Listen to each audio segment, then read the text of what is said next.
Avanzamos con más información. Miren, fueron casi 20 años de ocupación estadounidense en Afganistán y este 31 de agosto se cumplió la fecha de la retirada de tropas militares estadounidenses en Afganistán. ¿Cuál fue el saldo de toda esta invasión en estos casi 20 años y la historia, por supuesto, de esta situación? Para hablarnos del tema, le damos la bienvenida a nuestro colaborador Carlos Ramírez Powell. Carlos, ¿qué tal? Muy buenos días. Te escuchamos, por favor. Muy buenos días, Cecilia. Quería entrar en este día y no el viernes para dejar constancia de que este es un momento históricamente importante. La Operación de la Libertad Duradera comenzó el 7 de octubre del 2001, así se llamó al principio. Fuertes bombardeos sobre el Talibán, ofensiva de todos sus aliados en el norte en contra de un gobierno instaurado en 1996 que rápidamente se convirtió en la cacería de Osama Bin Laden, que después se convirtió en el proyecto de construir una democracia en el corazón del Islam más radical dentro de la masa euroasiática. Mira, termina el capítulo más vergonzoso de la historia del Imperio norteamericano. ¿Por qué vergonzoso? Porque dentro de eso que se llama el Estado Profundo norteamericano había corrientes de pensamiento distintas respecto a cómo lidiar con el tema de Afganistán.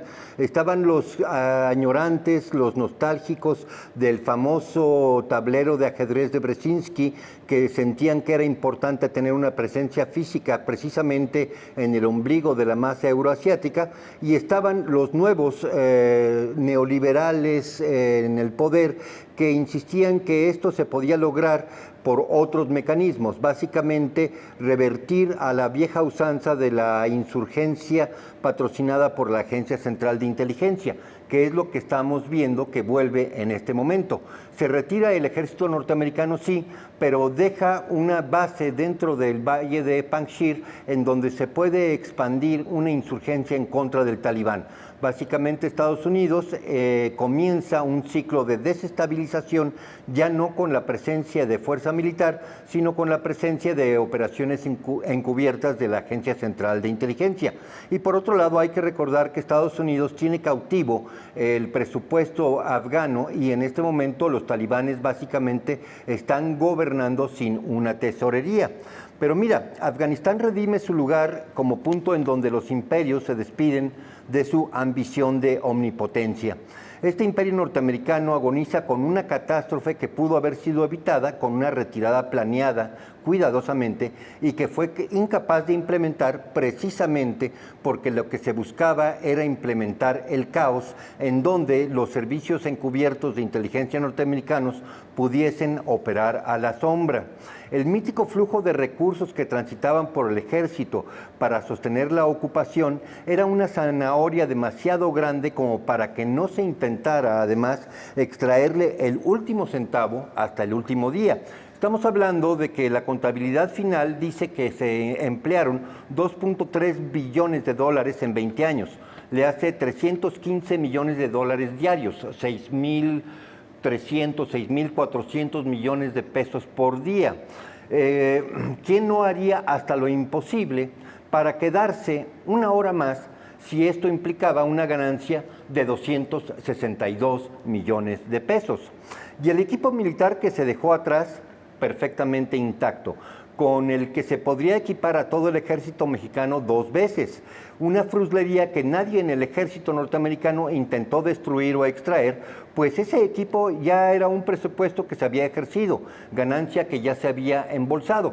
Por lo tanto, el destino final de este equipamiento militar no le concernía ni al ejército norteamericano ni a los grandes corporativos que le surten de pertrechos militares. Nunca quedó más al desnudo lo que escribió el general Smedley Butler, el general más condecorado de los Estados Unidos, un general marín, que decía: "War is a racket". La guerra es básicamente crimen organizado, un crimen que se oculta a la mayor parte de la gente.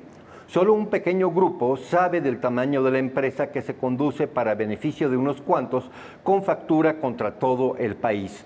Claro, él escribía esto en 1935, cuando una ganancia era medida ajustado por dólares, en 10 millones de dólares toda una guerra. Aquí estamos hablando de 220 millones de dólares por hora. Sin embargo, este general Smedley Butler ya se rebelaba contra lo que era una maquinaria muy bien engrasada, en donde obviamente se pagaba con sangre las pérdidas y las ganancias para unos cuantos corporativos, pues básicamente se medían en dólares. Biden fanfarroneaba que era imposible que el gobierno con sus 300,000 efectivos, el gobierno afgano, pudiese ser derrotado por los talibanes. ¿Por qué se esfumó el ejército afgano? Porque ya no era negocio. El presupuesto se terminó, las cuerdas del títere desaparecieron. Con la salida del ejército norteamericano comienza una rebatinga al interior de la clase gobernante norteamericana. Externamente la pregunta es, ¿a quién le asignamos la magnitud de esta derrota? Internamente hay una pregunta mucho más urgente que quema la cuenta bancaria. ¿Dónde está el siguiente, no negocio, no, dónde está la siguiente guerra, perdón? Detrás de toda la retórica indignada por la ineptitud cósmica del ejército norteamericano en organizar una retirada, está la otra pregunta. ¿A dónde vamos a instalar nuestro sangriento negocio?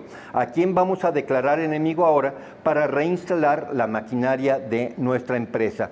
Y mira, en este momento, así en lo muy situacional, pues obviamente comienza la insurrección en el Valle de Panjshir, ya hay combates, se han declarado aproximadamente unas 300 bajas por parte de los talibanes, el futuro es incierto, no sabemos qué es lo que va a pasar, lo que sí sabemos, si vemos la historia, es que Afganistán siempre ha sido un conjunto de etnias en guerra entre ellos, de valle a valle, de cordillera a cordillera, así que digamos que Afganistán está regresando a la normalidad, con una excepción.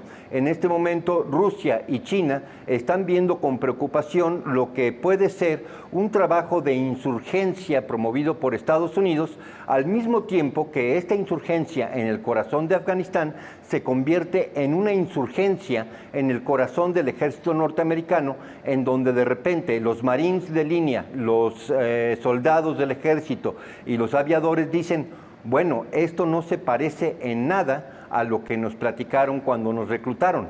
Están dándose cuenta que el general Smedley Butler tenía toda la razón. Este es un negocio sangriento, criminal, beneficio de pocos, que se paga con la sangre de muchos. Pues en esta guerra tal vez los únicos ganadores fueron la industria militar y la venta de armas, Carlos. Efectivamente, de esos 2.3 billones de dólares se recicló el 90% de regreso hacia los Estados Unidos. Básicamente se le cobró un impuesto a la población norteamericana para que 4 grandes corporativos tuviesen el privilegio de gozar con las ganancias más astronómicas de la historia. Esto se ha convertido también en una crisis fiscal, una crisis económica terminal del gobierno norteamericano. Es parte de lo que se podría llamar el fin del imperio. Este es un imperio que en este momento está planeando gastar 8 billones de dólares para la reconstrucción de infraestructura norteamericana, pero ¿de dónde va a sacar esos 8 billones de dólares?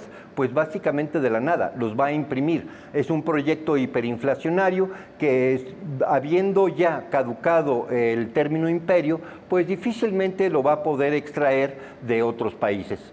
Carlos, durante estos 20 años de ocupación hubo bombardeos, hubo crímenes, hubo asesinatos en contra de civiles afganos por parte de las tropas estadounidenses. Todo el tiempo. Estamos hablando de que a lo largo de la guerra de Afganistán se emplearon más de 80,000 bombas de 250 kilogramos de altos explosivos, se utilizaron más de 4,000 cohetes de los que se llaman Hellfire, de fuego de precisión, pero con cabezas de 80 kilogramos. Estamos hablando de no menos de 70,000 civiles muertos al margen de los combatientes. Estamos hablando de que cada vez que se cazaba a un insurgente, a un talibán o a un miembro de Al Qaeda, pues básicamente morían a su alrededor 9 inocentes. Entonces, yo creo que la herencia más profunda de la guerra de Afganistán es de que Estados Unidos en realidad lo que se fue a construir no fue una libertad duradera, como decía la operación al inicio, sino la de la operación de la ganancia ilimitada con un absoluto y total vamos a llamarle indiferencia hacia cualquier cosa llamada derechos humanos. Por último, y de manera muy rápida, ¿qué costo político va a traer esta situación para Joe Biden y para los demócratas? Los demócratas en este momento tienen un problema gravísimo para sostener a Joe Biden en el poder, no únicamente porque Joe Biden decretó una salida que fue mal operada por el ejército, a propósito fue mal operada esta retirada, sino por el simple hecho de que Joe Biden no tiene ya la prestancia mental para defender sus posiciones de una manera que suenen convincentes frente al público norteamericano. Hay que recordar que Joe Biden cada 30 segundos titubea, pierde la pista de lo que está diciendo en el teleprompter y básicamente revela que es un títere. Por ejemplo, cuando manda a llamar a preguntas de la prensa, dice: esta ficha técnica me indica que le debo de decir a fulano de tal corresponsal que me haga una pregunta. En otras palabras, Joe Biden ya no tiene ni siquiera la prestancia mental para ocultar que es un títere de un grupo en el poder. Esto se va a resentir y se convierte en una crisis política que va a arrastrar a lo largo de lo que resta del año.